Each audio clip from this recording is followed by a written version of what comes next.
What up, man? It's been a whole week since I've 2? seen you in Oh, person, but yeah, two I guess weeks a since week, we've yeah. It's been a week. yeah.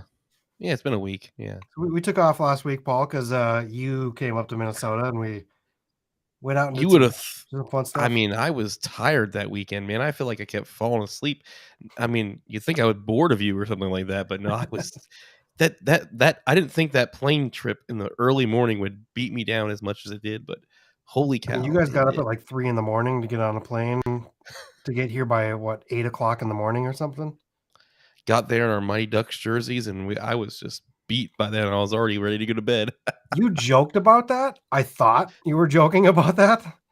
And then we get to the airport and I was like, "Oh, they are both wearing Mighty Ducks jerseys." Okay. Oh, you I thought didn't you were just, like, you making a joke. 'cause I think I put it on and took a picture of it and, like, sent it to you, but Yeah, yeah, but when you first you talked s about it, I thought you were joking, so but yeah, we had a week off, it was a fun week. You came up here, we did a whole bunch of stuff, we went to some waterfalls, we went to a candy store, That some candy steak store was places, some cool. I burger mean, places. We tried I'm Lion's not a Tap huge this time, so we talked about it last time with Dave Mays when we were chatting about In-N-Out Burger and Lion's Tap. yeah, You decided to go for the full home run of the messiest burger they have. I'm regretting that just shouldn't still I mean, it was a good burger, but Like I yeah, told you, I'm like, I only get a hamburger with nothing on it because it's just perfect the way it is with nothing on it. And you're like, okay, yeah, I'll get the double California that's this big, that's just like with full bacon on it. slice of the tomatoes. And I was just like, that looks so freaking messy. So I seriously thought you said, "Oh, it's a they're small burgers," and I was like I'm thinking, "Okay, it'll be like, maybe a little bit bigger than McDonald's size patties," but the burger was actually bigger than I thought it was. I'm like, Yeah, "Okay." I just said it wasn't a big, thick, dumb, blue, like juicy burger. It was a modest burger that tastes really good. But like the slices of tomatoes were like this. There was like half a tomato in those things. And I've never seen a Hey. double California with bacon on a plate before. I was just like, that's ridiculous. So yeah, D-Mogul, I think that's how you say your name. I've seen you around, like, in, like, Tom Buck's streams and in other areas. It's good to see you here tonight, bud. Um, so anyways, you uh, haven't had In-N-Out Burger, so you can't compare it to In-N-Out.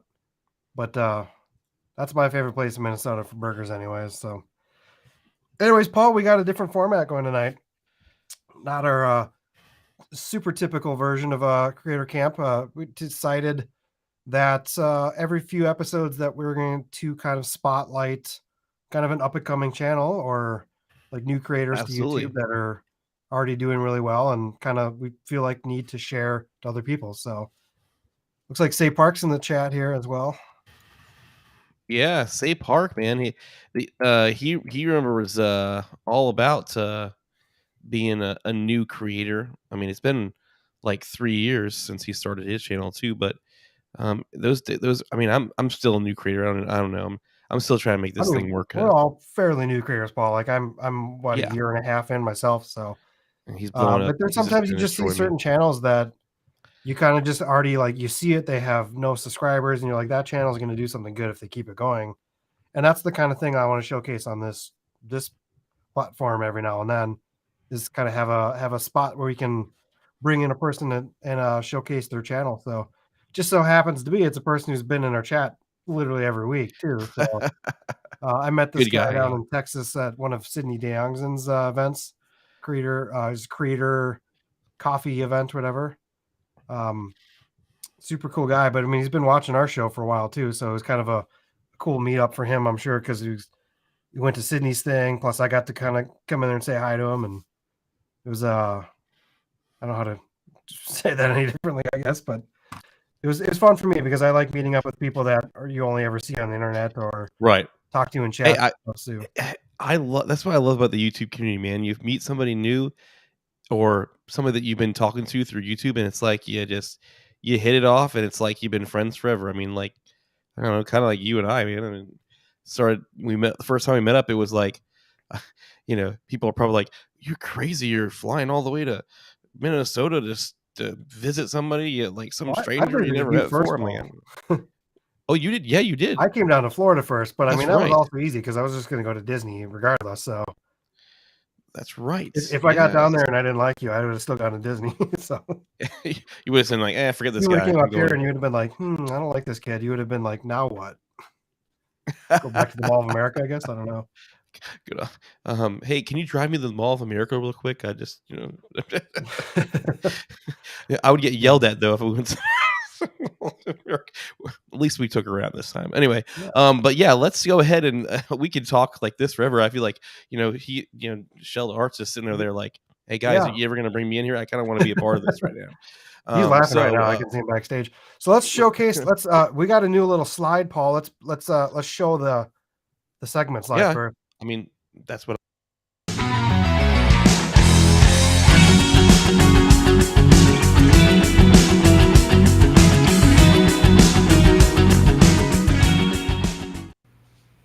Literally new creator showcase. Literally the first to be on the creator showcase, man. What up, yo? What an honor. There's no shoes that I can follow or fill now. Well, That's a nice looking light you got there, Shellda. Where'd you get that from? I know. Yeah. So, funny story. This light is actually the cheap Amazon light. It's not the one that I it's won not? from Okay. Sydney. No. So Amanda, my girlfriend, now has a YouTube channel from Sydney's meetups, and we had to bring that light upstairs so she could film today. Okay. So I got the cheap light today. You had the hand-me-down, huh? Yeah. What in the world? Yeah. I still Gotta use my share CP Amazon light, so I feel it. Yeah. I got all these nice lights, but I still use one. If you have it, use it, right? Exactly. I have Yeah. so many lights. It's kind of crazy. I might have to go purge my house pretty soon. I say just carry the lightsabers around with you in the background. Those look great. Well, those two, but yeah, I don't want to get rid of my tube lights. I'm a tube light whore. I want the 4-foot tube so bad, but anyway. You're just gonna have to wait till those Amaran ones are back in stock, Paul. I'm gonna go beg Aperture to sponsor the show and send us in a bunch of them. But dude, Shellda Art, man, you've been very consistent, and I think it's a very good trait to have, especially when you're first starting. And the thing I love about your channel too is it's not like you are kind of niching down into art, but you're kind of like you're almost trying to make your people fall in love with you as the brand, because you're doing these like vlog style videos too, that your personality is really shining through your videos, which that's the first thing that I saw that I was like, dude, yeah, this guy's got cool art, he's doing something different than everybody else's, sweet, but this guy's personality is like top notch. Like you're just outgoing, you're exciting, I think if you keep letting your personality, like, you're not faking it. I know you're just being you, and that's what Sydney and all the guys talk about. Just be you, and you're gonna you'll build you'll grow your channel. You're gonna grow your brand, I guess is what I'm trying to say. So I appreciate that. It's cool. Yeah, and then obviously your channel lately has been a lot of kind of vlog style stuff too, mixed in with. I've noticed that I feel like you already have more videos than I do. Like you're just I can remember, I just looked back at your stuff and I was like, wow, how far down do I have to scroll from the last time when I came down to Texas? I was like, that's like 15 videos ago. You know how many videos on my channel that was ago? Like 2. I think I think if you take all of the shorts combined with the long form videos, I'm up to 66 right now, and I started on January 1st. Wow. And I'm at 70 maybe. And I've started a year and a half ago, and so yeah, you got some content out there to plant it as seeds, and they're gonna hopefully grow a little bit for you. But so yeah, like obviously you have done a bunch of vlog kind of stuff recently, and you did some cool Coldplay concert things. But like your main kind of bread and butter there is creating art and creating these cool, like, I know you're making these like 12 by 12 like abstract enamel, canvases, tiny, awesome, like blown. I don't even know how you describe that style of art, but people call it like pour paintings or like blow art. Like here's a longer one, a little bit bigger. This is a 10 by 20, I think. I really enjoy doing it. When I started, the channel, it was just to show off like the art and show off like that creation process. But then I realized I was just having so much fun with that whole process. I'm like, oh, let me try to do some vlogs too, because I want to be able to look back and have almost like a video form of memories. And so, yeah, like what you said, now it's, you know, tying in the paintings also with some vlogs. It's been fun. Yeah. Well, it's nice that you're experimenting too, because like new channels, it's good to not just do the one thing. I mean, everyone says niche down and all that stuff. Yeah. Niching down's fun, but like niche down once you have like something there, like have Yeah. like even when you hit like 1,000 subscribers or 5,000, like people are still experimenting with what their channel's capable of doing, and so like maybe you end up like maybe a lot of people start following you because you're doing vlogs and stuff like that. Based on who knows, but the little beach vlog I did from last week, that's like one of my fastest growing. It's my #1 video, I think, in terms of growth. And it was just a 3 or 4 minute, you know, trip to the beach. Showing skin on that thumbnail, man, that's what does it. I'm telling you. That's it, yeah. I thought that was going to work with bachelor body of yours, man. Didn't really. My girlfriend was on the thumbnail too, so it's probably her. Oh yeah, you're true. Yeah. Well, she's part of your channel too. So I mean, like, there's you know, like, I do a lot of my stuff by myself. I definitely have my wife help me at times, but she's in like vet school, so she's like super busy all the time. Yeah. But then when she's like on break, it's like I thought your video's done. Yeah. She camera, do whatever. And she's pretty good at. What's that, Paul? I said she's like the perfect model. Like if I ever want to take a banger portrait, I just gotta be like, yo, Andrea, go pose for me in front of this waterfall or something, and, you know, boom, you know, I mean, God, good night. It's like she turns my portraits into. I just think you can build a profile off Andrea, man. The funny part about that photo is, if you don't the backstory, I took a photo with Kyle when he was there last weekend, and he posted it up on his Instagram if you want to go see it. But eventually I'll edit my own version and we'll battle it off and see who did a better job. But he'll probably win that one. But anyway, I was trying to call to my wife like, hey, can you come up here? And she's like down there, near closer to the bottom of the waterfall, like talking to a random dude, and she's like just chatting away. I'm like, all right, forget this. All right, Angela, let's let her. We're gonna go for this. You know, I said Andrea. I was gonna say Angela. Andrea. Yeah. It's such a good photo. Angela's my yeah. It's the funny part is, if you look at it, you might think that I added a sun ray or something into that, but that photo was like 100% like he just messed with the colors for that edit. I tried doing some sky replacement on that photo, and like the sky would go into the sun. I couldn't even get rid of that either. So yeah, that was the only thing that was really altered in that photo. Is I took a person out of the bottom. Right. I just like photoshopped them out, but otherwise the rest of it's just basic adjustments in Lightroom. So you got tough work. I took the same photo with the 85mm lens, and I only got like her and nothing in the background because it was super blurred out with that lens, and it's way too close. So, but yeah, anyway, I love the dang 24mm, man. Oh, Amanda's obviously been like a big part of your channel as well. She does a lot of your B-roll and shooting. That's like, I still think that's like part of your channel is her as well. So regardless of, she has her own thing now that she's going to start doing. So yeah, 100%. I mean, if I didn't have her, like I think the first painting video I did, I had maybe 2 camera angles. And when I was editing, it was literally A, B, and it was just, it got boring. But now I'll have like 2 or 3 angles, and then I have her use the A7 IV to get like all that movement and the zoom in and out, and it just adds a whole nother element to my art videos. And from what research I've seen, I haven't seen any other artists out there doing what I do, where they actually have someone else filming them creating. And so yeah, I don't think my videos would be nearly as cool as they are if I didn't have her helping.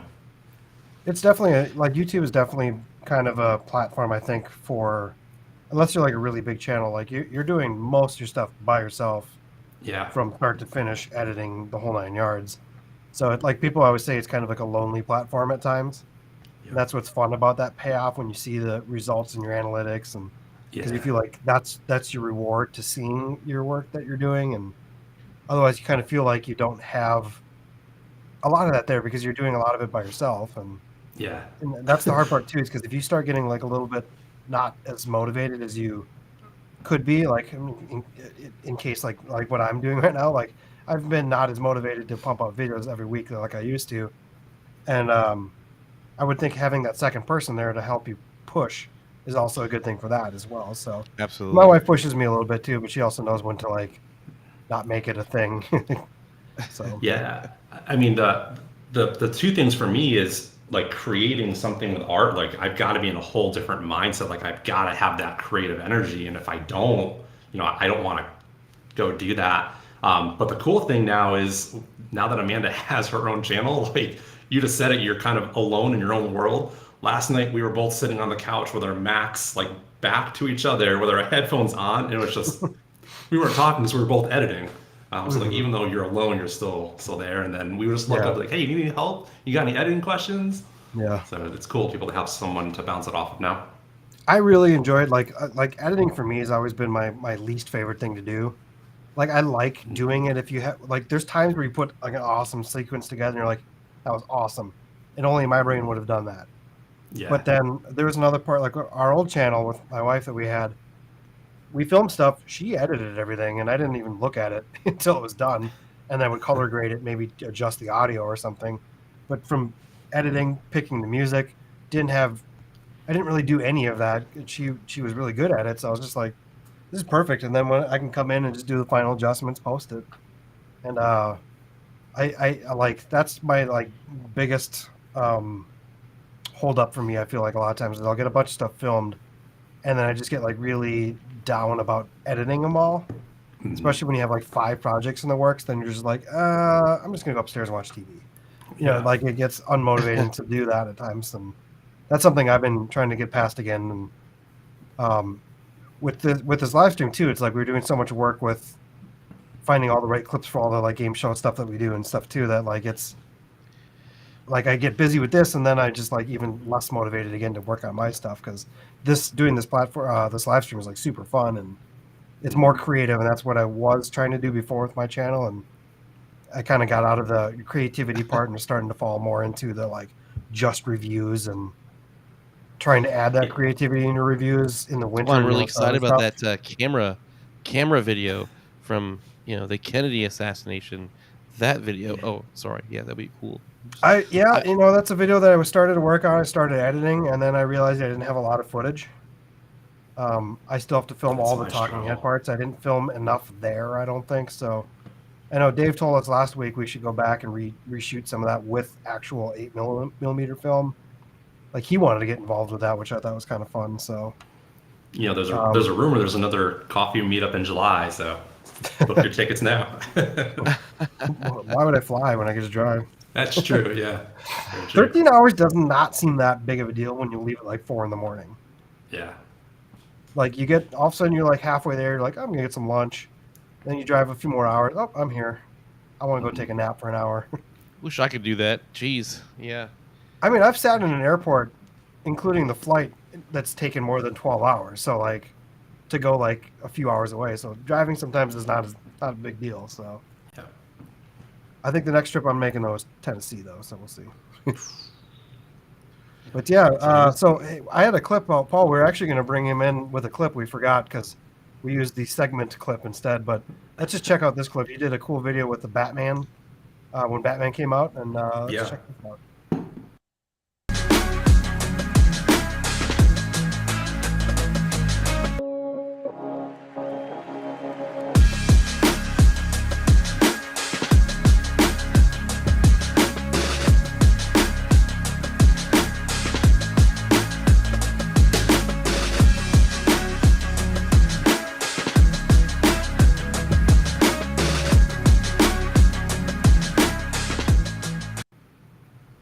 So it was your Batman-inspired video. Yeah, so like, see, if I didn't have Amanda helping, it would just be 2 locked-off shots, just cutting back and forth. So like to get all that movement, it's really nice.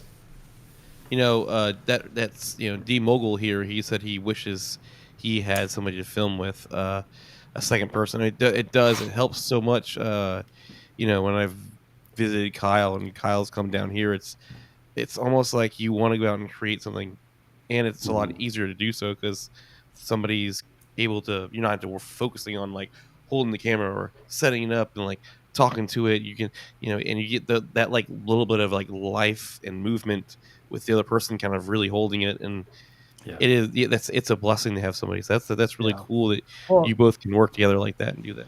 You also bounce ideas off each other, which is kind of, you like collaboration ideas and that. Like the video that we did with your lens reviews, I don't know if you would have done that video the same way, because I think you took some of my direction of what we should film, and then you had the kind of videos you do combined, and we kind of created something that was a little bit me, a little bit you, and shoots lost. So before we get to that comment, too much. She probably hears me upstairs. Before we get to her comment, though, DM Mogul, I drive up to Dallas all the time. So, like, why don't you drive down to Austin and then we'll like do some type of collab?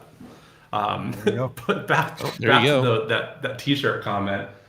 Between the both of us, we have lost so many T-shirts from either getting resin on them, which if you get resin on anything, like toast. But then also, like when I paint too, I'll sometimes get paint on my shirt. The most common thing for me is I'll get into my beard.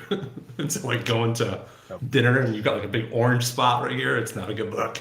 I used to do like custom paint jobs on cars and stuff too, and you'd always get home and you just have like primer in your beard or something like that. Or I thought you were having gray hairs over there, but I did a white painting today. Yeah, exactly. Yeah, it was a white background. I don't know if you can see it. I actually, I'm working on a custom order right now. You probably can't really see it. Oh, nice. Yeah, that's actually for two YouTubers who I met through doing this. They travel around and they review like Airbnbs, and they're like, "Hey, we love your work. We want you to do a custom piece for us." So that's like the power of this community too. It's cool.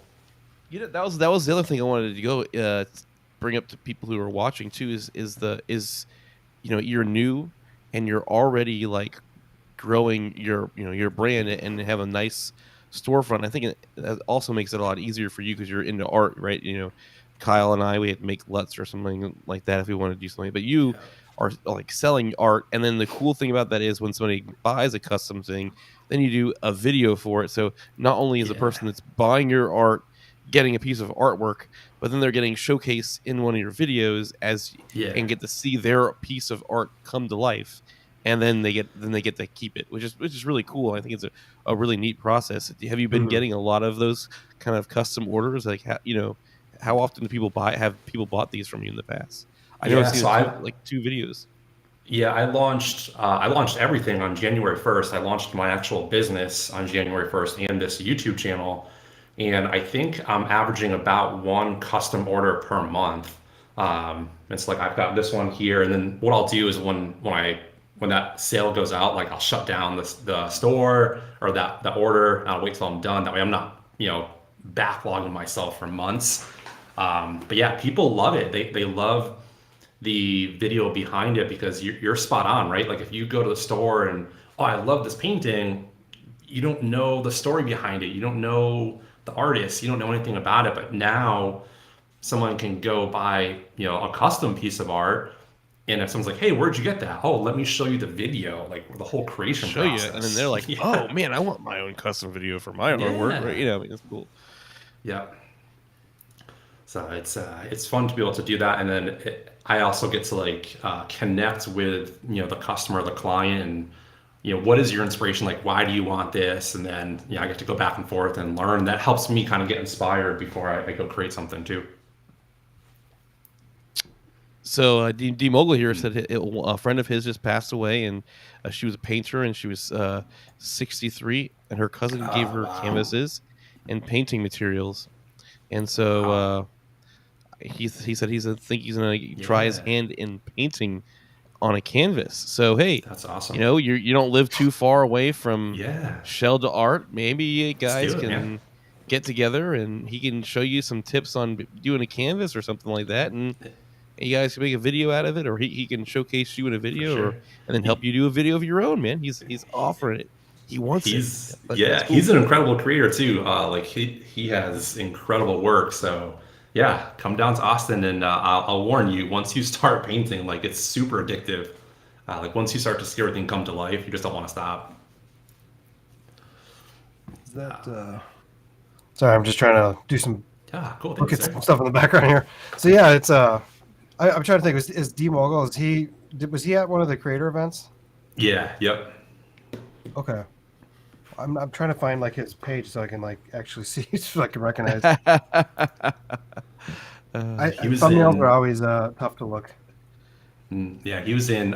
If you go to the last vlog I did, the Coffee and Creator one, I think there's a few shots of him in there. I think there's a few shots of him in Sydney's video too. Okay. Oh yeah. Okay. Yep. I remember him. Yep. Oh, playing one of his videos. There you go. So, actually, like one of the guys that's down there, I can't remember his name. Was the kid with the one wheel? Slide Wreck Dan. Sure. Yeah. You know, you saw me when I was there. I was off the Yeah. wall, half asleep. But I ran into him at NAB. Oh, really? Like we ran into, he goes, "Hey, I recognize you." I was like, "Yeah, you look familiar too." And we're trying to figure out what it was from. And then he goes, "Oh wait, were you at Sydney's thing like a couple weeks ago?" I'm like, "Yeah." Oh, And, wow. so yeah, he went out to NAB in Vegas. So That's what I love about that meetup is like there's a small coffee shop, right? Like 10 or 15 people, and then now you're connecting all over the country and the world with these folks. It's so cool. And I think 3 or 4 of the guys from that meetup like just all got together and they just filmed something that like they submitted for an award too. wow, Crazy. I mean, that's what's like. I'm glad that Sydney has that down there, and you guys have YouTubers all over Texas. It seems like because it's a huge state. Like when I'm up here, I feel like the only people I've found so far that are in channels like my niche is more like there's been like one person, and they haven't done YouTube in a while. Like they just kind of disappeared. They had this huge, quickly growing. I think they got to like 40,000 subscribers, and then they just stopped making videos. And so I don't know if they like are doing something else in the time being and coming back to it or what. But Yeah. otherwise, there's a couple makeup channels that I'm aware of, and a couple lifestyle things, and that's kind of about all I know of. And I wish I could. I wish there'd be some other. If I had like those kind of meetup things in Minnesota, like who could I find? It just I don't know if my reach is like obviously Sydney's reach is different than having his channel, but in his platform on Instagram and everything like that. So, but Yeah, I it'd be mean, nice. I'd love to have other people help you with what you're doing and where you can do those kind of group projects and stuff. So. Yeah, I travel for it. It'd be fun. Yeah, I love meetups, man. They're great. In Orlando, there's a lot of different creators. I just have never been able to get, met up with them. I think I have a big one down here, Dan Watson. He does a lot of Sony, Canon, photography and videography, like camera reviews. But I've never met him in person, so maybe one day. I know that I've messaged him back and forth, and we've talked about possibly getting together or something. But other than that, it's a lot of like photographers. But nope, I haven't been able to find like a lot of people who shoot video and do YouTube videos specifically in this area in our niche. I know Disney has. I mean, not Disney. Orlando has a ton of Disney, YouTubers. Disney people, right? Yes.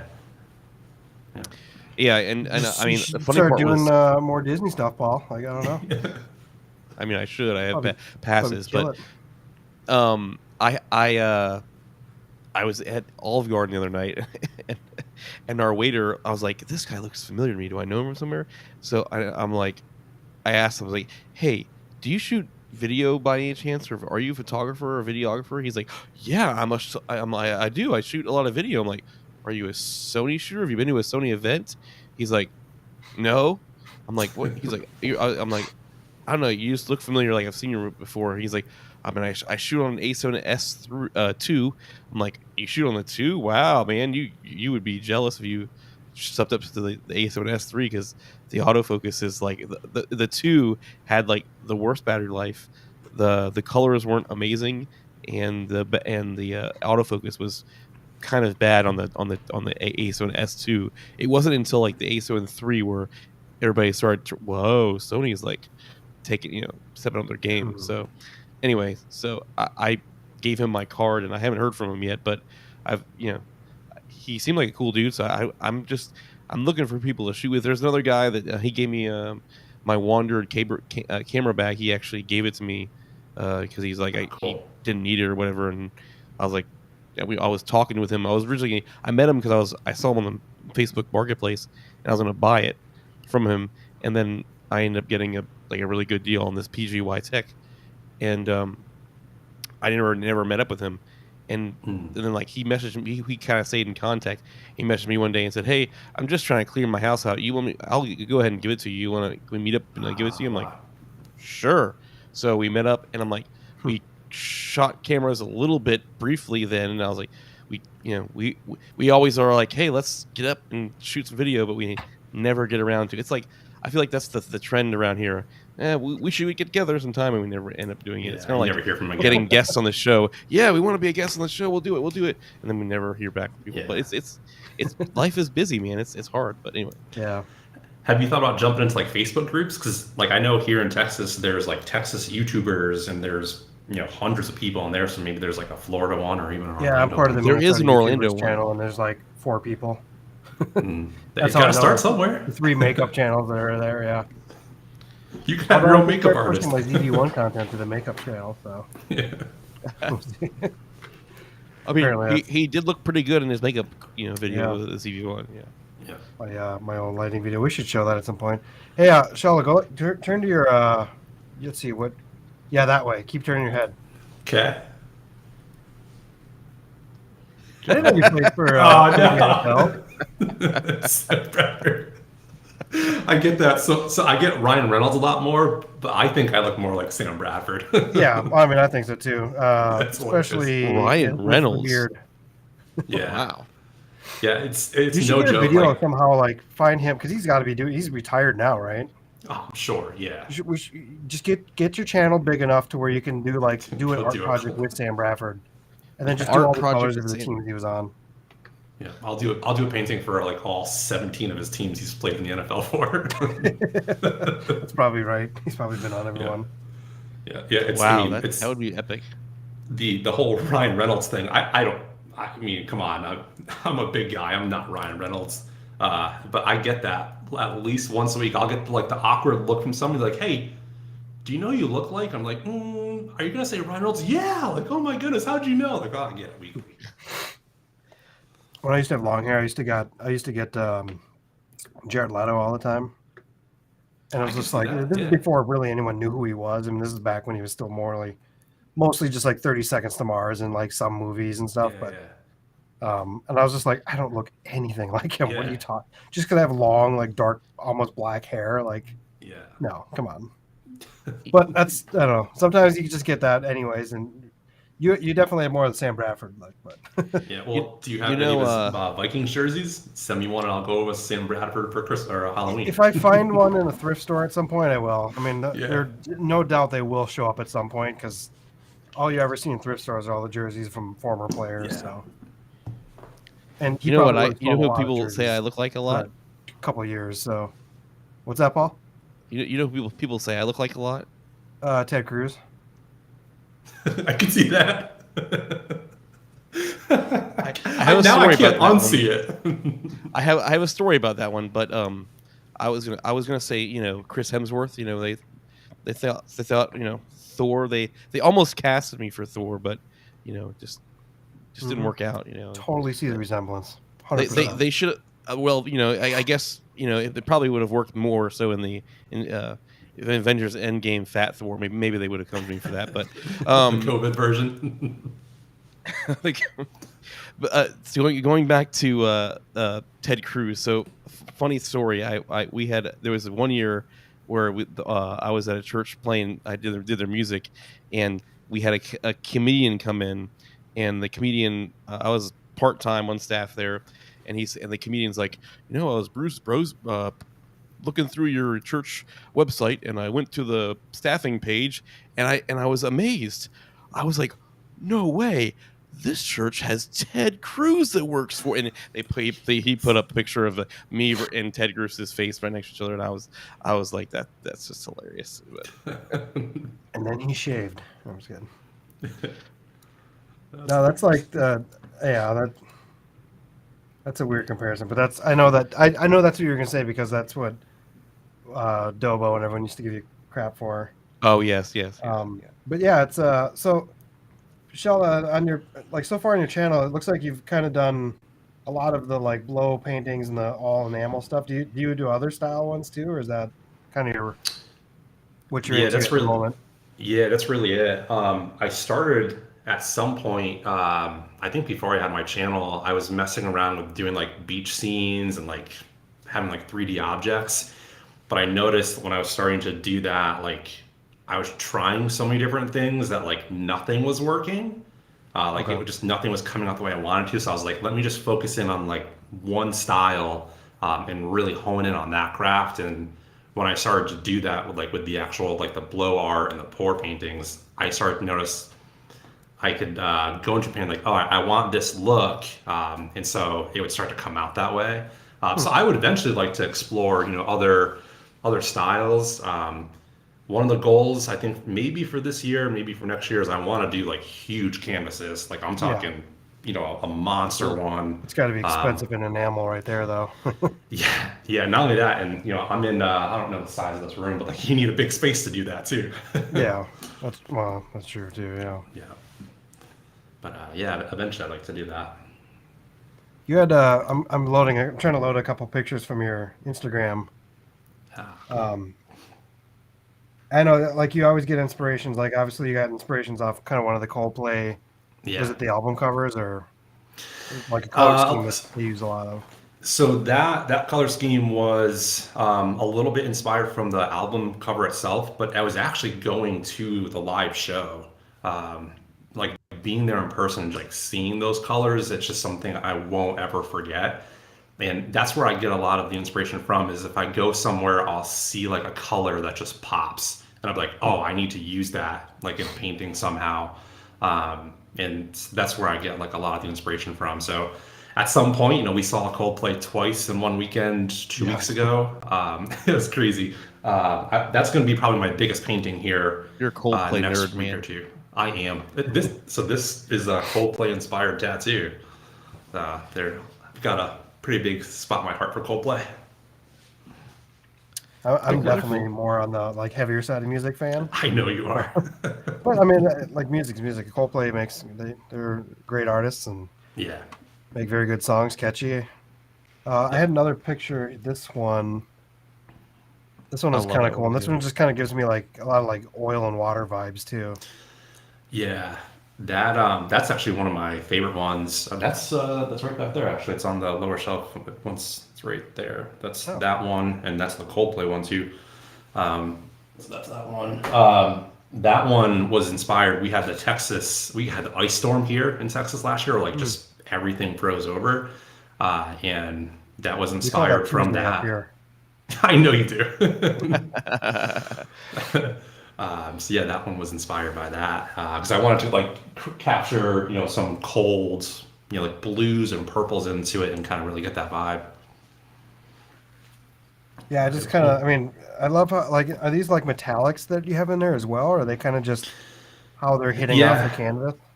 No, so you're spot on. That's the tough part about like taking pictures of these and getting video, is they just don't do it justice because they have, a lot of them have iridescent colors too. So like depending how you look at it, like it'll change colors depending on how different light hits it. And so that's one of the reasons why I wanted to. Yeah, that's one of the reasons, behind doing the YouTube videos, is to try to capture some of that color change and to show the depth of it. But even then, like, it still doesn't capture until you see it in person. Yeah. Because every person that I've sold a piece to, when they get it, like I've been there in person while they've opened it, and they're like, oh, yeah, the picture you sent me is nothing like this. And so it's those reactions that just, it's so cool to do it. I don't know if you could you would have to probably do something. You wouldn't have to be able to do the same kind of thing, but I would be fun to kind of see like candy painting kind of going on that. Like for me, like when I do car painting, candy is where you use like a metallic base coat, whether it's like silver or gold or something that's like a metallic, coarse metallic. And then you put like translucent covered like coat above it. That's what gives you that depth and that kind of candy color, especially when you put it in sunlight and stuff like that.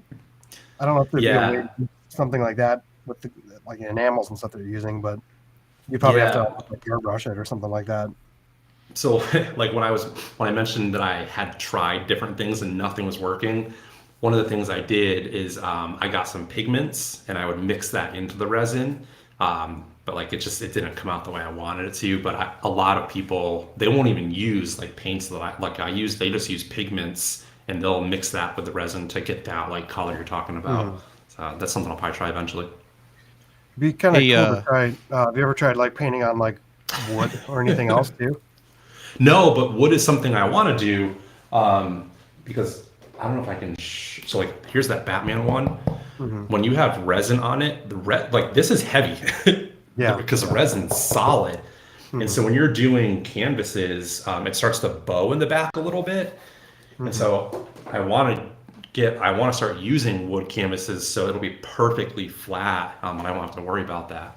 Plus, if you really wanted to get into it, you could always like sand it down with like 2000 grit and like buff it back out. If you're comfortable with doing that kind of stuff, like I used to do that. I mean, obviously I paint car style, I do it all the time, but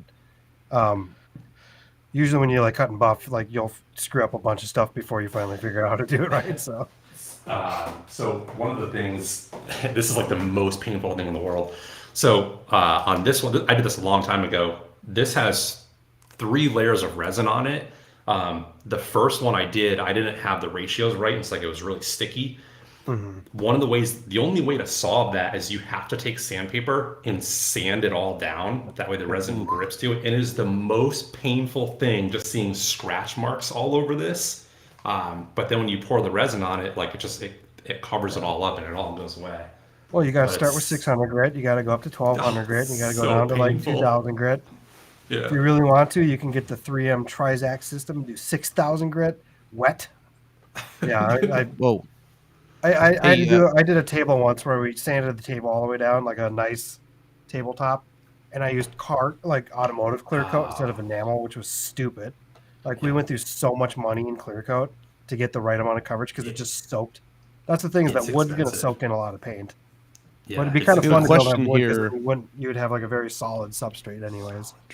We have a question from Kevin Cox here. He says, could you build some sort of solid tray to support the canvas? Yeah, I'm sure I could. Or I could put something like under the canvas, like a piece of wood. That way it wouldn't bow. But even that, like, I'll try to show you again. It's been a kind of a work in progress. Like this is on, I don't know if that's in focus or not. This is like a washer tray. And then everything is balanced on these pieces right here. So I try to get it all balanced. But yeah, I probably could do that. It's a good idea. Is everything all good now? Yeah. Then you're going to be, if you make a piece like that, you're going to be stuck to that specific size. Yeah, that's true. So. Yeah. So speaking about, grit and stuff, Kyle, where's the Macaroy? I mean, I don't know. Should we go to Macaroy? I don't know. Is Macaroy here? I mean, I don't know. You're the boss of him, aren't you? I mean, you kind of whip the guy into shape, don't you? I mean, I just kind of assumed he probably knew that New Creator Spotlight wasn't going to have the Know Your Creator showcase. Man, see, I've watched every single episode, and I've been like, I can't sleep at night. Like, I was hoping I would come here and meet, Burt in person. Paul, we got to finish. I've been talking to that producer that's been trying to put together that documentary about Burt. Oh yeah. Did he contact you? We can kind of let that cat out of the bag. There might be a documentary in the future about the downfall of Burt Macaroy.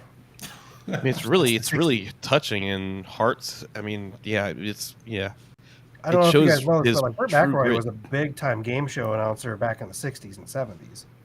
It's just between substance abuse and all the women coming and going from his hotels. He kind of went rock bottom, and we've been asked to do a documentary about it. So yeah, that'll be coming down the road, I'm sure. Yeah. But yeah, I don't think Burt's here tonight, Paul. I think he's gone. Sorry, Shellda. I think he kind of maybe he got offended by you or something. I don't know. It's okay.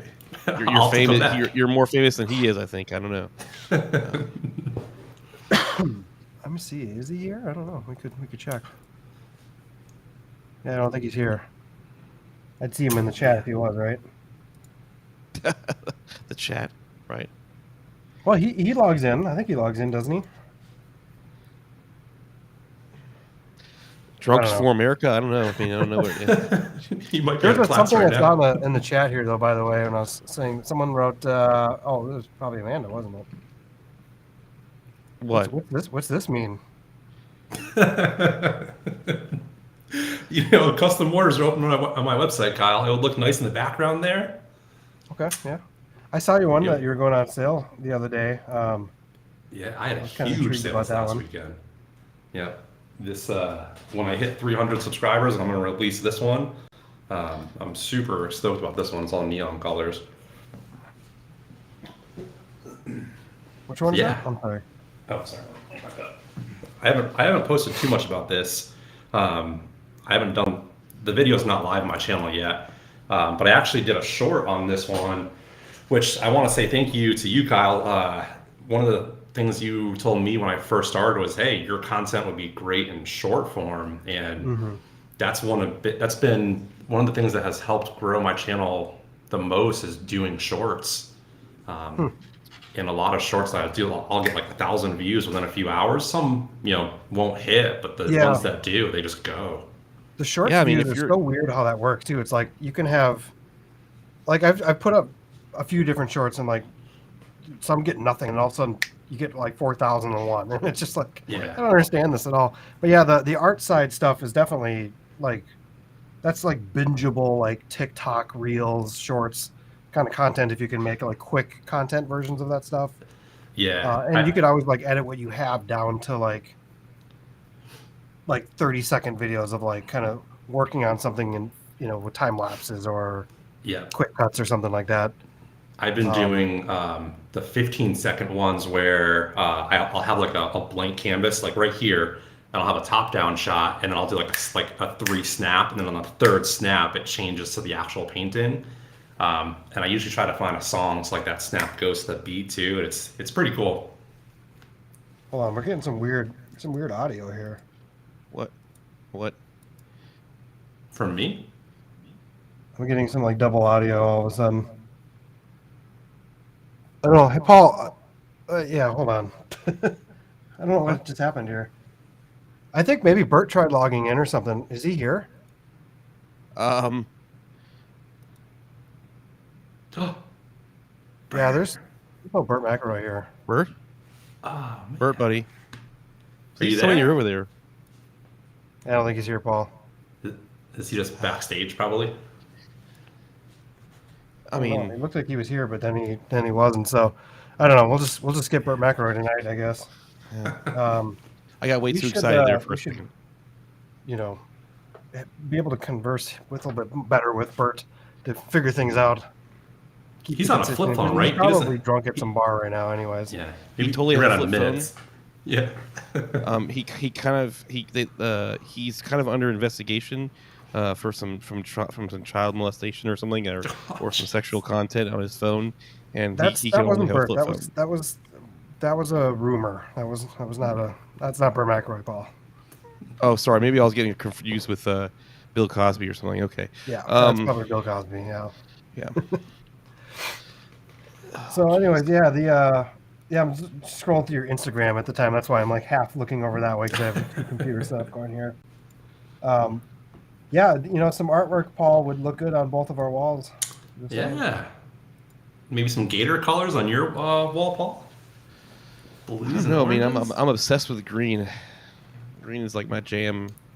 I have a logo. I'm trying to get a LED logo sign for like this side of the wall, like right here, and this sort of area. I'm taking this thing is gonna be gone eventually. This old TV doesn't even work, and then I need to put like my charging station like over here on this side, and then on this side of the wall I'm gonna put like a PF logo. So I don't know. I'm trying to decide if I want to get the logo like 3D with acrylic like a white acrylic front, and then put like strip lights behind it so I can control it, or if I just want to go for like one of those like your Shellda Art LED like tube light or a neon LED sign, whatever. Yeah. How much does that thing run you? Oh man, I went back and forth with that company for like 2 months to try to get a free one. I ended up getting a discount on it. I want to say it was like $250, I think, because they have different sizes that you can do. Right. And I went with a package where you can pick 2 colors, and so I can't change it. I can just change the brightness of it. But I think Paul, we talked about this at some point. I wanted to have multiple sets in here, so like I have a talking head one. And when I'm painting, I can have that shot here with having the logo in the background over there too. That way I can just move around. And now that I've got the C-stand on wheels, it makes it so much easier to move everything. Have you got sandbags for yours yet? No sandbags yet. Oh, so I think you'll be okay with your setup with your light because it's a very light light.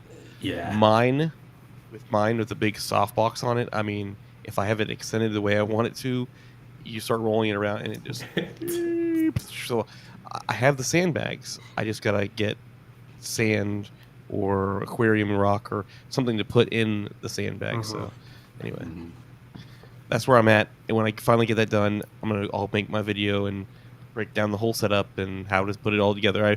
I kind of like Instagram messaged Shellda here. He's like, I like the idea of a C-stand. Can you tell me how you did it? So I'm trying to break it down part by part, and it looks like it's not too expensive, but then after you buy all these dang parts, it's like next thing you know, you're spending like $200. You're like, what the world? Yeah. I still got at some point here finish my magnet mount, ceiling mount stuff. That was my thing. I just found these like big circular magnets at like Home Depot that are just like can hold like 90 pounds, and if you just like screw them in the ceilings where you want to be able to put lights. Then I just have like these stands that have steel bottoms on them, so you could just mount your light and just like put it up there. When you want it down, you just take it down and just throw it up in a different spot. That's giving me my goal to finish here. I just need to actually finish it. So eat the mic, Paul. Where's the person that usually comments on your shirts this week? My wife would absolutely never approve of that sign going in my house ever. She That's really a long-standing joke that needs to just die. She really, really hates eat the mic. Let's just put it that way. It's an inside joke that doesn't make sense on this channel because you're not on the original Dobos channel to make that joke work. So, but yes, let's just put it that way. My wife never wants me to do that one again. All right, so. So you got some new videos coming up right now, or what? Yeah, like 10 more probably this week, I'm guessing. Yeah. So Friday, I've got one coming out that's kind of different, but I've wanted to do it for a while. I won't, tease it a little bit, but I'm essentially putting out some goals that I want to hit as a content creator, and some creators that I want to eventually meet with in person that people are going to think, yeah, that's crazy. You're never going to do that, which is the exact reason why I wanted to make that video. And then I've got something maybe in the works that I can't really talk about because Amanda's in the comments, something related to her. And then next month I'm traveling, I'm going to the beach, and so there's going to be a ton of like beach vlogs and then art inspired from that too. And then that Coldplay painting will be here in the next few weeks as well. So yeah, I've got a lot of things planned. I'm going back and forth with Nomadic on possibly reviewing some of their new gear. I'm still waiting to get the final. Yeah, they might send me some gear to review, like going up to the beach and like how an artist use it and all that. So I'm hoping I get that stuff in time. So a lot of stuff in the works. Nomadic, yeah. Peter McKinnon backpack Nomadic. Yeah, I mean they saw the review I did for the new one, and they loved it. And we were going back and forth for a while on it. because they just launched the light gear, I think, or travel light or travel elite something gear. Yes, the big. Okay, yeah. Yeah, it's a whole bunch of new stuff. Yeah. So yeah. So I want to just say this while everybody's in here, because this is a really good point to make, and it just goes to show, like, it really doesn't matter about your size all the time. I mean, in some certain cases, yes, it does. But I mean, look, you got a 250 subscriber channel already talking to a brand, making a brand deal with, I mean, they're not going to pay him for it, but they're going to give him a bunch of free, really expensive stuff to review on his channel. And he doesn't have a huge channel, but the brand likes his content enough, sees the potential for his channel, and then just likes him as a creator, and is willing to work with him. So it really just goes to show that if you be yourself and put out quality content, you could get brand deals just like he did. And did they reach out to you, or did you reach out to them? So it was proactive. I reached out to them saying, "Hey, I just did this review on your bag. Like, hope you check it out." And then within like an hour or two, they're like, "We love it. Like, can we feature it at some point?" And then something I learned from Sydney's, Coffee and Creators is be proactive. Reach out to companies and say, "Hey, this is what I can offer you." And so that's what I did. I'm like, "I would love to do this. Here's what I would do. Here's how it would fit into my channel." And I've done that with a few other companies too. Like the resin that I use, it's a company called Art Resin. They sent me some resin that I have a project that I'm working on that'll be for them that's special for that. And that's something I probably wouldn't have done if I didn't go to this Coffee and Creator meetup.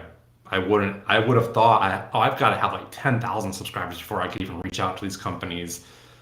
But no, like now I'm reaching out to people now saying like, "Hey, get in now." Gonna start getting Instagram messages like any day now for every single lighting company on Amazon. Oh gosh, sure.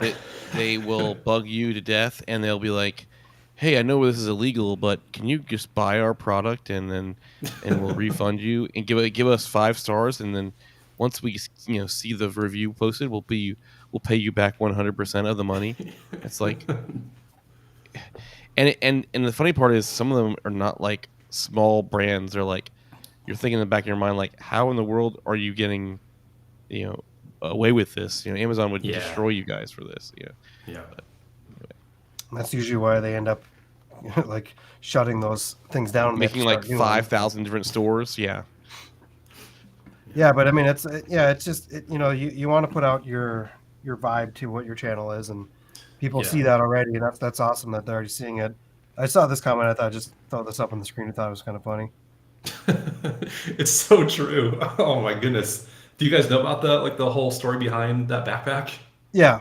Well, I mean, it's a Kickstarter project that in the middle of COVID, of course, it's going to have delays. And I mean, same thing happened with Yoshio's like Orbit. I mean, that by the time they got that thing out and ready to go, like shipping costs got so much more expensive for him. Yeah. That he said he was like losing money on that project for the first like bunch of that he was doing, and between all the R&D and all the like extras they put in after they announced the product, all the like Condor Blue parts, and like I'm not surprised it took that long.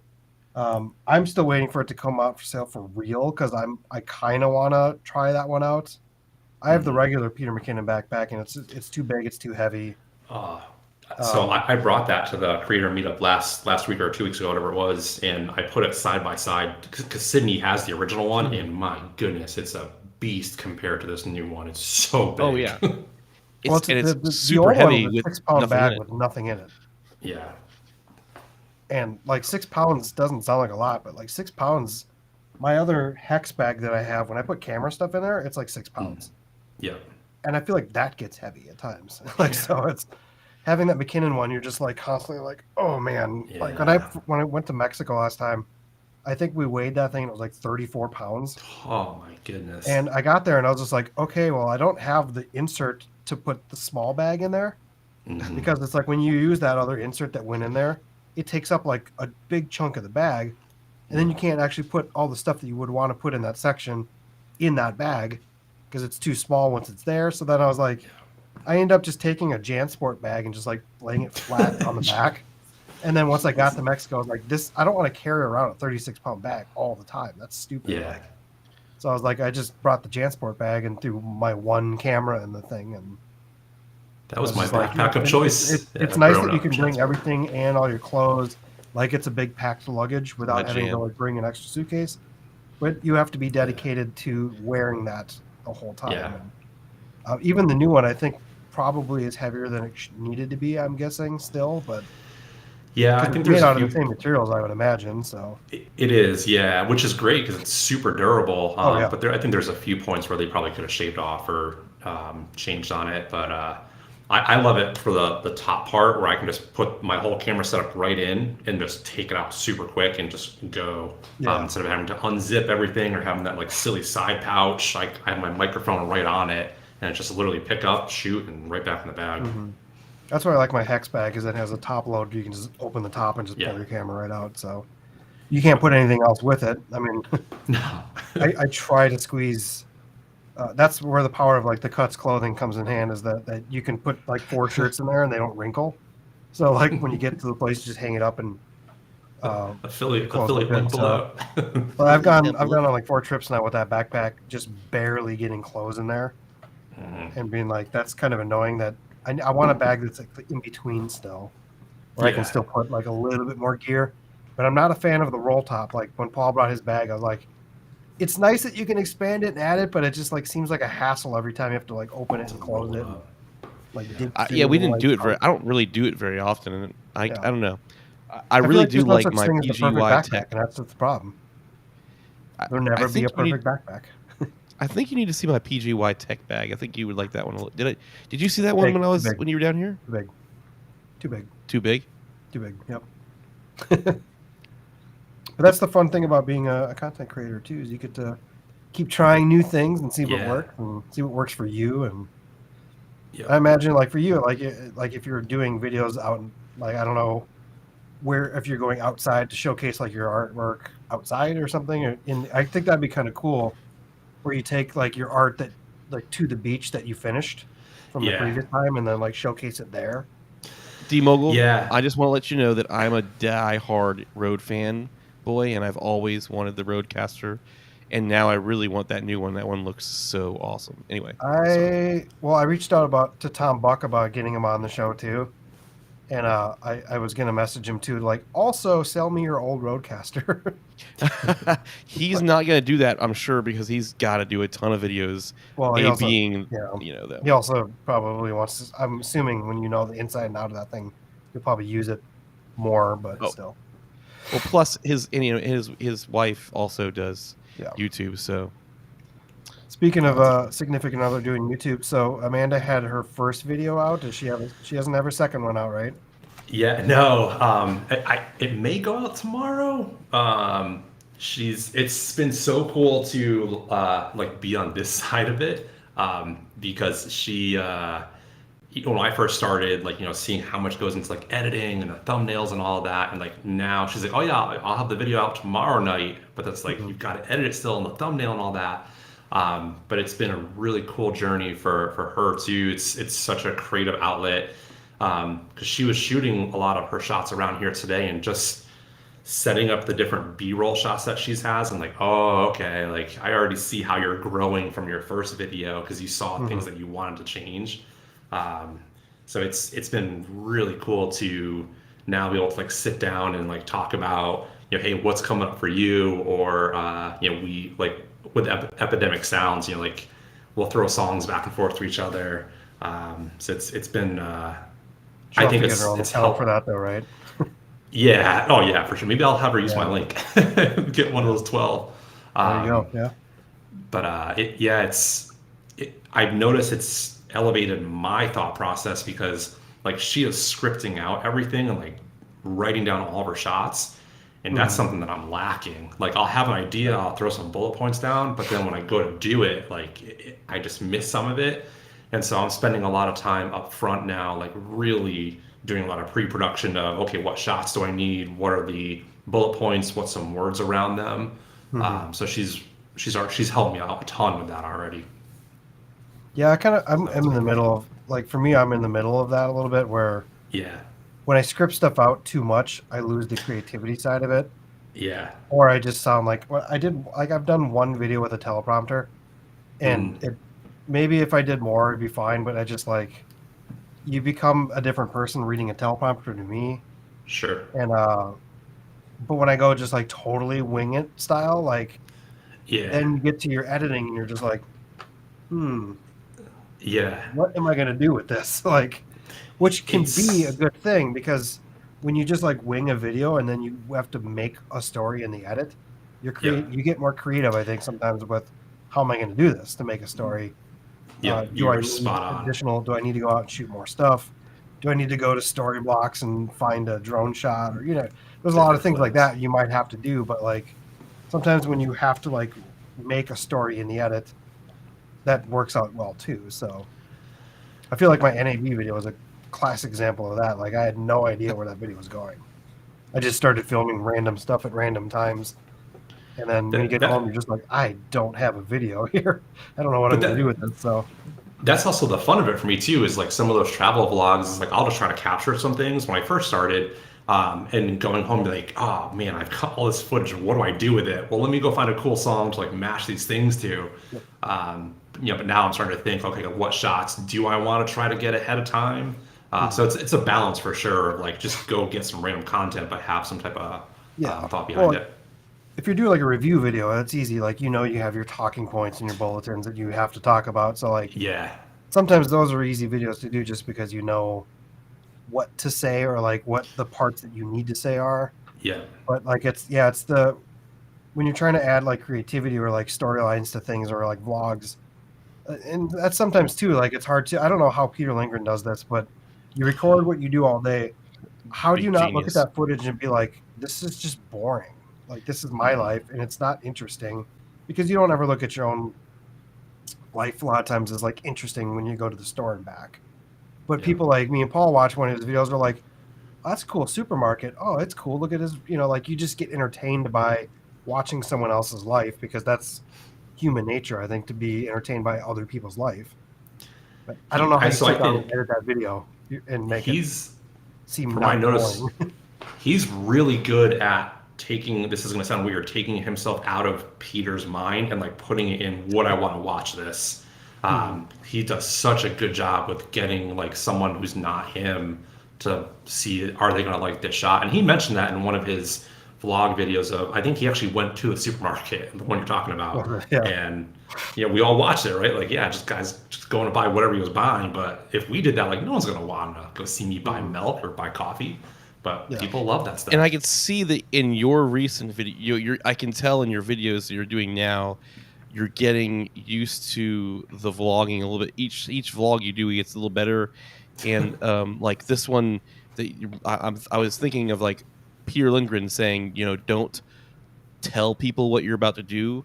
Like in Yeah, your earlier show. vlogs, you're like, hey, I'm gonna go visit my papa Yeah, this weekend, and then the newest video vlog just immediately just showed your luggage rolling out the door, and then you popping in to a hotel room with you and Amanda, and it was really good of like just like not telling people what you're doing but showing people. So it was really, I think you're Not that you can't tell someone what you're doing, because you do want to put context sometimes, but like yeah, right.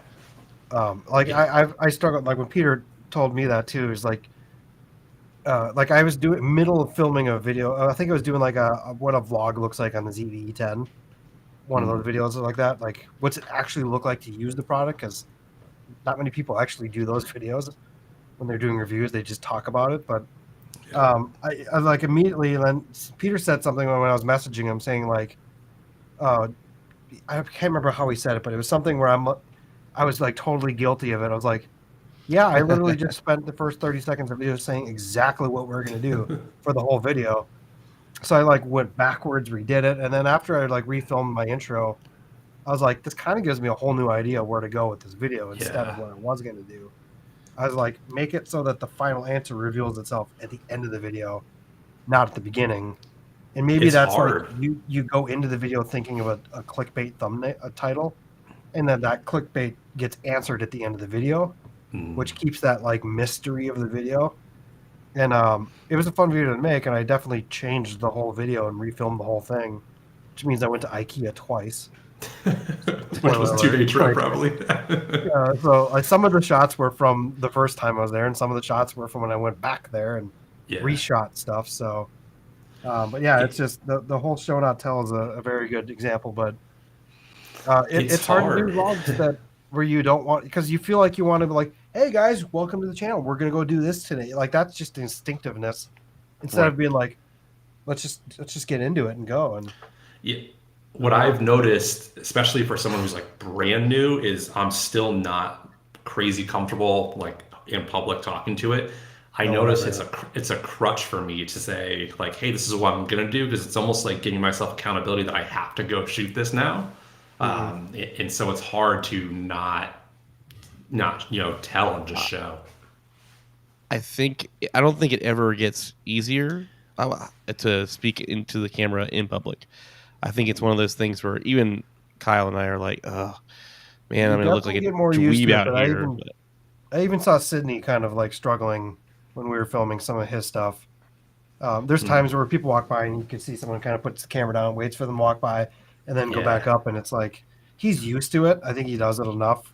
Josh Yo was the same way when we were hanging out with him at NEB, where he felt a little subconscious putting the camera in front of his face when 600 people are looking at him, but it's something that you just get used to, and you can tell that your vlogs so far have been progressing to make that look easier. So I'm trying. You can hide a lot of that in the edit. That's where like having Amanda, when we went to the last creator meetup, I had this ambitious idea, like I want to walk down that boardwalk. You remember, Kyle, like where just a ton of people and like, talk to the camera. And as soon as I got there, like I just got cold feet and was like, let's go find a quiet somewhere to sit down and get this footage. And so some of that's easy, like where you have that other person filming you too. That makes that a lot easier. There's just something stupid weird about someone holding a camera at you or you holding the camera. But it's not always that way. Like when Sydney and I went to Dallas to do that JFK thing, I'm holding the Zapruder camera, or like the replica, in the spot he filmed that whole thing at. And of course, it's a tour site, so people are just kind of constantly walking by. And like there's these people who just hang out there and like that know a lot about it. They just start talking to people and they hope that they're going to get tips at some point. So they're kind of like unofficial tour guides for the thing. So second I pull this camera out, everyone's like, oh, hey, that kid's got a cool camera. And then like I start talking about the Zapruder camera, and all of a sudden everyone's just stopped, arms crossed, just staring at you. Like, this guy's he's got the Zapruder camera. He's going to tell us a history story. And I'm just like totally choking on camera. I'm like, this is the Zapruder camera. It shoots 16 frames a second. And then if you push it down, it's slow-mo, and I don't know what for. And I'm just like, I watched back that video and I'm like, oh, I just blew that whole part. See, that's where you just like stop and be like, hey, here's my business card. Go subscribe to my YouTube channel. Yeah, it all still depends on like, I wasn't ready to be a tour guide in front of 50 people staring at you. I was ready to like have a couple people look at me and have Sydney film me, and it just, even when someone else was on the camera, I still just like shut down. And but obviously you don't see that on people's channels because usually you don't show that. You edit that out. And it's such a weird feeling. Like I travel a lot, and doing it in airports, you get people that just look all sorts of What I've noticed though for me is I'll put like an AirPod in or some type of headset, and people just think, oh, he's on a phone call or he's just doing something completely different, and it kind of helps you get into a zone a little bit of like getting that footage. Yeah, for me, like airports are just like the worst place on earth to try to vlog because they're just judgments everywhere. No, like that's the thing is like, so you watch all your favorite people and you're like, oh, vlogging comes so easy to them. But that's the power of editing. You don't ever need to show the parts where you're not confident vlogging. So you always see people looking like they can do it all day long, but really they're only showing you what they got that didn't look like they were, cowering into a corner. So sometimes it looks super easy. You see Matty Apoya talking and people are just walking behind him and he could care less. And that comes in time probably, but that was one of the biggest takeaways. So like I took Casey Neistat's class when I first started this channel, and getting to see him, you know, what some people call the godfather of YouTube, right? Like getting to see him screw up on camera and like having to do multiple takes to get whatever shot he was doing. It was just so comforting to be like, oh, this person who like I looked up to is now screwing up and admitting it and showing us how to overcome that. It just gave me like so much, almost like a comfort or like a safety blanket. Like, oh, I can do this too. I can mess up too, and it's okay. But you know, someone also related to like you watch a main character in a movie. There's always a part where the main character is always really cool. He's always the main focus, and then you always see that person's shortcomings in a movie, like that character. Yeah. Whether it's something that's, you know, there's always that climax right before the climax where something goes wrong or bad. Maybe the character's flaws show up, and like that's what makes those characters more interesting too. So like having those like little bit of flaws in yourself isn't a bad thing to show necessarily. It's just it's not comfortable to show it from you. Like it's hard to like not want to showcase that, but Yeah. So I don't know if you saw it yet. Matty Hapoya just had Jake Frew, one of my favorite creators, on his podcast, and they just talked about that exact same thing. Where when you watch a movie, people connect more if you see a weakness or see a vulnerability in the character up front. As where if you see this character as like perfect, it's hard to have a connection with that character. And so they were talking about all these.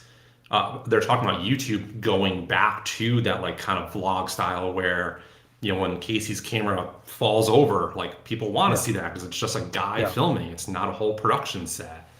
So it'll be interesting to see where like YouTube goes in the next 5 or 10 years. Yeah, I got that's one of those channels I got to watch too. I haven't seen any of his podcast videos yet. Oh, they're so good. Is it on his main channel or is it on like a second? No, it's on a separate channel. Okay, I haven't. Yeah, I haven't even jumped into watching a lot of YouTube lately because I've been too busy with a lot of other stuff. So we're getting to that point in the show. This is a great time to segment into embarrassing stories, right? I mean, come on. I mean, you know, this is, you know, we're talking about people dropping cameras and all that fun jazz. So, you know, a camera camp. So Shellda, man, what is your one time at camera camp or band camp that you can share? I mean, you've got to have one story that's just, you know, as a new creator out there, there's probably so many fresh in your mind that you can just, you know, I'm sorry. Yeah, I've got two that come to mind, so I'll share one, and it's kind of like with the airport. The first like travel vlog that I did, I was so nervous but I got to the point where I'm like, you know what, I'm just gonna do it, rip the Band-Aid off, pull the camera out, you know, like had the Joby, like the whole big setup right there. I did this whole like maybe 3-minute segment of just walking through people. And then I like got to the end and I went to go look at it and I never pressed record. So I had to go back and I was too embarrassed at that point to redo it. Sounds like me when I was in Texas and I accidentally filmed half my video at SNQ. Yeah. I was going to say, at least you weren't like Kyle and you know, he pressed record, but was recording no audio. I've done this now too many damn times. No, I filmed a whole like talking segment with you about Sydney's whole thing and like setting up the birthday surprise. I get home and I was like, oh, you got to be kidding me. That from that point through the rest of my video at night was all S&Q 120, like no audio, 120 frames per second, slowed down in camera. So this like 5-minute scene of me walking around in the parking lot trying to like finish the video is like a 30-minute scene or whatever it is with no audio. And I was just like, oh, like I can't go back to Texas and film this again. So I think that's why I just slow-mo shots then. Yeah. What was your other story? It's always, I've done the whole record button too, and that's why I'm glad the new cameras have the big red box around it. Oh, yeah, me too. It makes it a lot easier. My other story, one of my earlier videos, we stayed at a Harry Potter tiny home. So it's literally like it's a 1-bedroom decked out Harry Potter themed place. And I wanted to, it was a gift I gave Amanda, I forgot, for Valentine's Day maybe.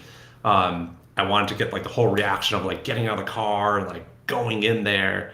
And I turned the camera on and I didn't change any settings. And so it's all just blown out. It was such a bright day. It was like 2 o'clock in the afternoon and I couldn't use any of the footage because it was just all white. Mm-hmm. And so like same thing I got back. I was so excited to use it. And then it's like, I was just so excited to even, I just turned it on and pressed record and didn't even think to do anything. So lesson learned. It's Orlando funny that is when had you're a on the great- when you're on the go, it's so hard to remember to like do certain things. Yeah. Paul and I, when Paul came up to Minnesota like a few months back, we decided we're going to do an A7S III photo video, like a video about photography. Mhm. So what did I do? I kept all my photos in JPEG and forgot to put them in RAW. So all of the photos were JPEG, and I'm like, well, I can only edit these a little bit, not much, but man. then we just lost like, I don't know, half the resolution of the photos and whatever. They're going on a video, so they'll probably still look fine, but yeah. just stupid things where you just like you get home and you forget, or like I did that ZVE10 and 1080 30 frames a second instead of 4K, and it's just like I feel like we need to come up with like a checklist of things like it's true. It's helpful. Yeah. Yeah. Paul's had some stories when I think Paul did I like was there any more like you always felt like you got your videos and photos when we've gotten together. Yours are always usually problem free. Mine are usually problem free. I think if anything for me, the biggest things I forget to do is sometimes set my audio levels, which hasn't really been a huge problem for me recently because I mean I just kind of leave I know where everything you learn where your camera is, but when I was initially starting, audio levels were like the biggest. It looked like it was good on the screen, and then I'd record the video, and there'd be like so many peaking moments in it, or when I originally started, autofocus was the huge issue. I'd record an entire video, and the freaking autofocus was terrible because it was a Panasonic, and I thought it was in focus, but then it really wasn't. But there was one time where I filmed my B-roll before I actually was shot my video, and so I was using manual focus. I use a manual focus a lot when I'm doing these B-roll shots. I'll get the focus and then turn the autofocus off so I can move the camera into the frame, and it fades from out of focus to in focus perfectly and all that stuff. And then I'd go to shoot my talking head, and the whole video I was out of focus because I thought autofocus was turned on and it wasn't. Yeah. And then the biggest thing is white balance. Like this guy is making fun of me right now for is white balance.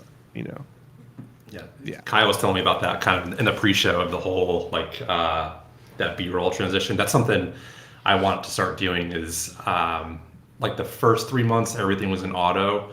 And now I'm starting to kind of come down to the shutter settings, aperture settings. I want to get to manual eventually, because for all of my kind of B-roll shots, I'm just tapping the screen as I go by, and so I want to. Manual's the easiest. Everyone thinks manual's the hardest, but to me, I have to put more work into aperture priority or shutter priority, because most of the time when you're doing manual, you're leaving most of your settings and changing one.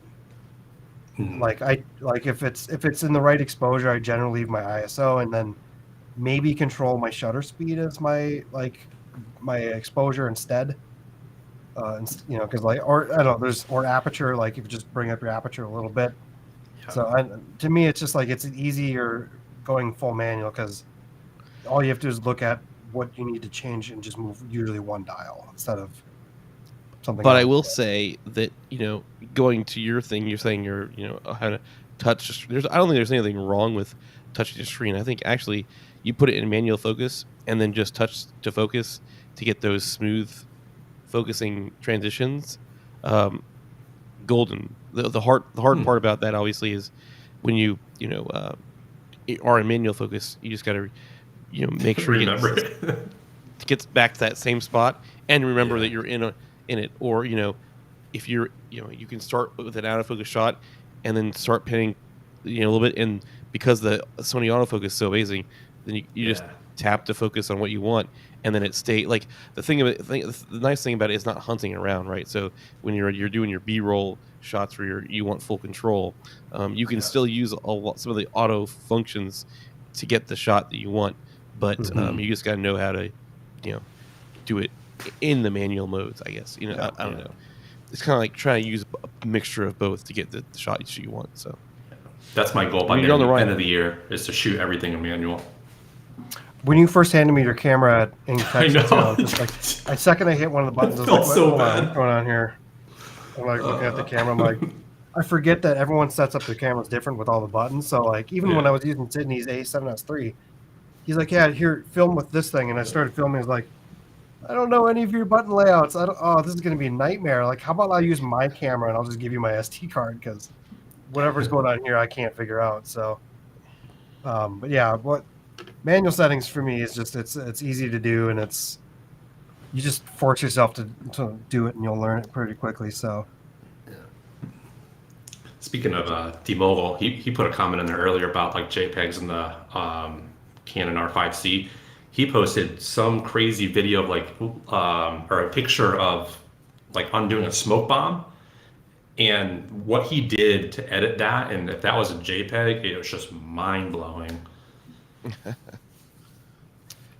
Yeah, JPEGs can look great. I mean, it depends on what platform you're. I mean, honestly, if you're just looking on social media and even on like 4K videos, they're probably still going to look.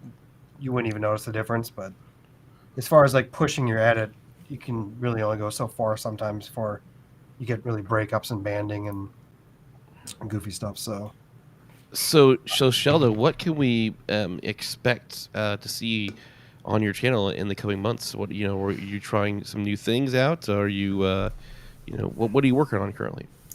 Yeah, I think the biggest thing that I'll be focusing on is more of the story, more of telling the story throughout, whether it's a painting video or it's a vlog style video, because I want to get more into driving some type of consistent message throughout. We talked about earlier some of the projects like the beach vlogs and some of the Coldplay paintings, but that's the really big focus for me, is taking that story portion to the next level. Cool. Yeah. And, guys, we have links down in the description. I know that some of you have already subscribed to Shellda. So support the community, support new creators. Once again, there's no small creator out there. Everybody's got to put the same amount of work in, whether you're small or big. So, feel free to go check out his stuff. He's got some really great stuff. And like I said before, his personality, if you haven't already, couldn't already tell tonight, is pretty cool. So feel free to go check him out. Like, subscribe, do all the fun YouTube-y things. Come on, people. Oh, and doppelganger all the way. Killing me. I do want to say one thing before we wrap up. I just want to thank both of you for, one, just letting me on the show, but I think more importantly, when I first started, like when I literally had 5 subscribers, I commented, I think, on both of your videos, probably ZV-E10 videos, and instantly, like, you guys both commented back and were helping answer whatever silly questions I had. And so from those 2 interactions, like, look at where we are now. Like, Kyle, I met you in person. We've interacted, through DMs and whatnot, and now 3 or 4 months later, like, here. So thank you to both of you for giving back to the community too.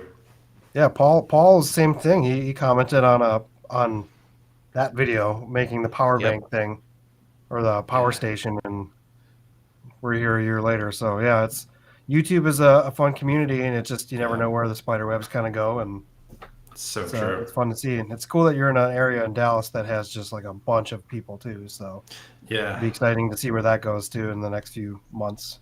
Yeah. So cool. I like that event's small too. Like when I was down there telling Sydney, I was like, you should get like Sarah Dici or Dici. I can't remember. Dici. Yeah. I was like, you got to get her like at the event too. And he's like, she's in Dallas. She shows up, we're gonna have a lot of people. We should just keep it moderate. So but yeah, it's cool that people like Sydney are doing that event as well. And if you guys haven't checked out, you have a video on that. Sydney has a video, I think he just put out on that as well, and 2 videos. Okay. Yeah, that's something that actually I want to do. So every time I go, I want to do a vlog from it because that's going to force me to improve that same exact video every time, and it's like that'll help me build that story and kind of keep building that craft. And you make the video different every time too. And yeah, like mine could have easily been about the creator aspect of that, but I made mine more about surprising Sydney with a cake. So like you could change that video 100 different ways. So yeah, if you want to see that too, I have that on my channel as well. Before we wrap up, one thing, when Sydney walked in, he was about to do the giveaway last weekend. I walked up and I'm like, hey, listen, I'm really sorry we don't have a sash or a birthday cake for you this time, and he lost it. No coffee cake and creators. Yeah. No DeLoreans. Come on, man. Anyways, thank you so much for joining us on such a late notice too. I know that Kyle and I were like talking about it, and we're like, Kyle's like, hey, you think we should ask Shellda? I'm like, well, I'm sure. We were actually talking about it the other day, so he's all game. So let's just do it, So, yeah, thank you. I appreciate this. It was great. Yeah, absolutely. And just like Shellda, you put your mind to it, you guys can accomplish anything. So like, subscribe, do all the fun YouTube things. We'll be back here hopefully next week at the same time. We've talked about possibly doing it bi-weekly in the future, but we'll see what happens. We'll see what guests we don't have a guest lined up yet. We have a lot of guests that say they want to come on. It's a very busy time of the year for YouTubers right now, and I have a lot of people that said they want to do it, but they just haven't confirmed on our calendar yet. So it's we might go bi-weekly just so we can space out and make sure that we have things booked the way we want to moving forward. So, but we'll see. But anyway, thank you, Shellda. Do all the fun YouTube things, and you guys know that we all will see you in the future.